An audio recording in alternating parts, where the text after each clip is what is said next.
Ghostrunner killed me 1,501 times. But who's counting? It's me, I'm counting. You'll probably die a lot too, but you should still play it. For some background, Ghostrunner is a melting pot of influences and ideas. You've got first-person parkour gameplay like Mirror's Edge and Titanfall 2, instant death, instant respawn gameplay like Hotline Miami or Celeste, a dystopian aesthetic, a cyborg ninja from Metal Gear Solid, and female Dr. Octopus from Into the Spider-Verse. The gang's all here, roll tape! The game starts off with a quick cutscene to set the stage, and then it's immediately off to the races. The campaign is short, probably 6 to 8 hours depending on the player, and it's relentlessly paced. I was thinking about Masahiro Sakurai's video on difficulty curves while slashing my way through Ghostrunner. From a pacing perspective, it's practically perfect. They introduce new dilemmas, abilities, enemy types, and challenges at the perfect pace, so the game never feels boring and never too challenging. Now, it does get challenging. I mean, it pretty much starts challenging. But it's incredible how the devs slowly stretch your skill to the limit throughout the entire game. By the end, you'll think the early stuff was so simple and marvel at your growth. A good deal of the initial challenge actually comes from the controls. Your primary controls are on the 4 shoulder buttons, and for some reason, I had a really hard time nailing the muscle memory to always hit the right button at the right time. I had the same problem with Mirror's Edge too, and both games have unconventional control schemes which correspond to their unconventional gameplay. But Ghostrunner's pace is so swift, and there is zero margin for error. So I got a lot more frustrated when I kept hitting the wrong buttons. But to quote my notes, as I get more comfortable with the controls and how the game works, I'm getting into more of a groove and feel like less of a moron. That is painfully true. Once I stopped fighting the controls, I could fight the enemies. And believe me, that's way more fun. Combat is simple but hardly easy. Your main attack is a slash, which can also parry or deflect attacks if you time it right. Of note, it's not even its own control input. Combining your attack and defend into one action struck me as an elegant way to minimize controller real estate. You really want to keep those shoulder buttons available so you can look, run, and act simultaneously. Everything kills you in one hit, but enemies die just as quickly. You get a handful of abilities as you progress, and while they're nice to use, I found they existed more in the margin for me, while the core swordplay is what I ended up leaning on for most of the encounters. Eventually, they set up these arenas where you're constantly running around the walls and grappling out of harm's way while you pounce on dudes one at a time. When it's working, or should I say when I'm working, it's exhilarating.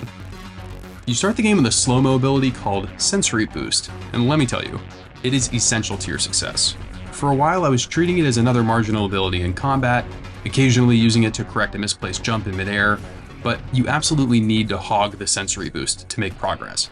I used it to the point where I felt like I was spamming it, but the further I got through the game, the more I came to understand it's mandatory to survive many of the tougher combat scenarios. And you'll also need to absolutely abuse it to survive a couple of the platforming challenges. So go ahead and let loose. First-person platforming and first-person melee combat can both be tricky things to nail, but Ghostrunner does a solid job with both.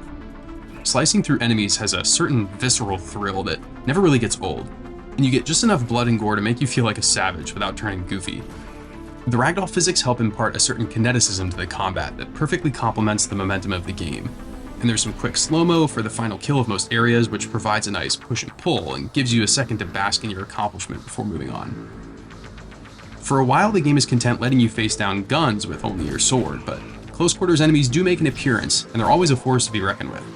Your reflexes will be tested as you dodge or counter these guys to open up a window to strike. Like the rest of Ghostrunner, these encounters are simple, but usually not easy. I'm always pointing out tiny bits of game design that I think many players might overlook. And in Ghostrunner, my favorite one is that you can slash or deflect from a wall run or a jump, basically anytime. This unlocks some galaxy brain possibilities as you dart around the levels, moving continuously and either tearing through enemies or deflecting shots back at them from anywhere in your flow. When you nail a particularly crazy stunt, you feel superhuman. Good for the devs for granting you the opportunity. The platforming isn't perfect though, and there are instances where I questioned whether the designers intended for certain sections to be challenging at all, even though I struggled my way through them. Speaking of the momentum and the pace, the ballistic speed with which you can hop back into the fray for another go is incredible and much appreciated. But occasionally, a rough checkpoint will really slow you down. And the game is so good at conditioning you to rip through environments and enemies as fast as possible that you really feel those setbacks. And I don't know if it was just me, but I got pretty good at falling off the stage into some secondary map geometry and was forced to throw myself into the abyss to restart from a checkpoint, which definitely shakes off the relentless pace and strikes me as one of the few flaws in the game design. Many other devs would either design the level so there's no errant ledges for you to accidentally fall onto, or they would make them automatic death zones. That being said, Ghostrunner's level design is stronger than I initially realized. I figured encounters would be linear, but combat encounters and platforming sections frequently have multiple angles of approach, which add some nice depth to them. Nothing crazy, but enough to ramp up player freedom and experimentation. Sometimes I would solve a platforming problem and wonder if the developers even intended my method as a solution, which speaks volumes to the flexibility actually built into the levels. Visually, Ghostrunner is resplendent. Technically, it looks crazy, considering it's more or less a $30 indie game. I will note that you can play it on everything from the Switch to the PS5, and the Switch graphics and performance are pretty hard to stomach. Once you know what the game looks like in 4K or with ray tracing on, or in 120 FPS performance mode, you'll get spoiled fast. I would not play it on the Switch unless I had no other option. The art design will be familiar to anyone who's seen or played media in a cyberpunk setting in the last 40 years, but it's crazy to see how they brought the familiar aesthetic to life. Some of the environments are a little plain, but the higher up Dharma Tower you climb, the more you're treated to an oppressive city. Rainy, neon-lit nights, towering skyscrapers, grungy rooftops, futuristic architecture, and geography that often feels imposing and claustrophobic, aligning perfectly with the setting and themes of the story. It's too bad the screenshot mode is limited to just freeze frames from the first-person view, because these environments are begging for a full-fledged, omniscient photo mode. I touched on it earlier, but the bells and whistles are all here. Ray tracing, 4K, HDR, up to 120 FPS frame rate, even adjustable field of view. I played on PS5, where I appreciated the haptics and adaptive triggers on the DualSense controller as well.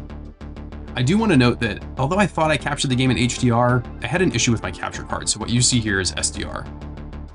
One piece of visual flair I really loved, Jack randomly does these cool sword flips. They look awesome, and they add visual interest to the sight picture. It's especially cool when you glimpse one in slow-mo. You also have a taunt button, which is neat, but I seldom used it. It's a shame the game encourages you to blitz through the level so fast, because the sightseeing is pretty cool, albeit bleak.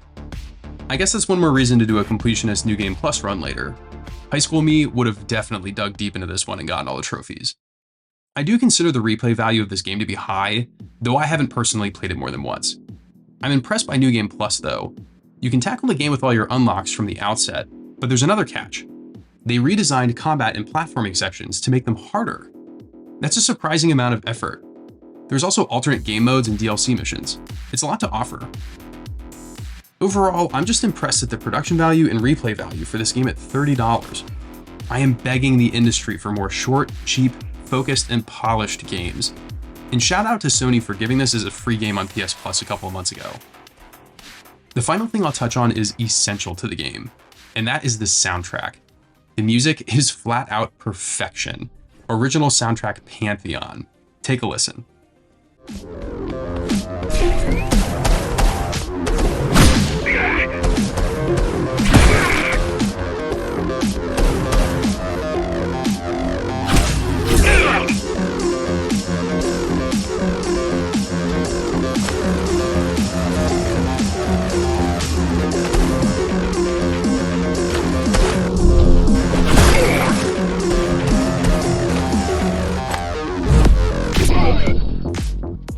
I love the way the songs loop.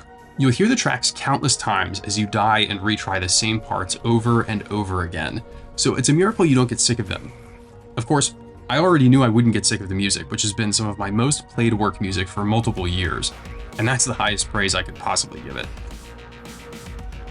I'm a big fan of Ghostrunner. I like that it's short with a commensurate price tag, yet it feels expensive. It features excellent pacing, admirable polish, incredible music, and lots to sink your teeth into. With the sequel on the horizon, there's never been a better time to scoop it up. Thanks as always for watching, and consider clicking on the suggested video if you've got some time. I'll see you there. So where do we go? What's the next step? Point me to the repository. Okay, here you go. Just had to download the layout.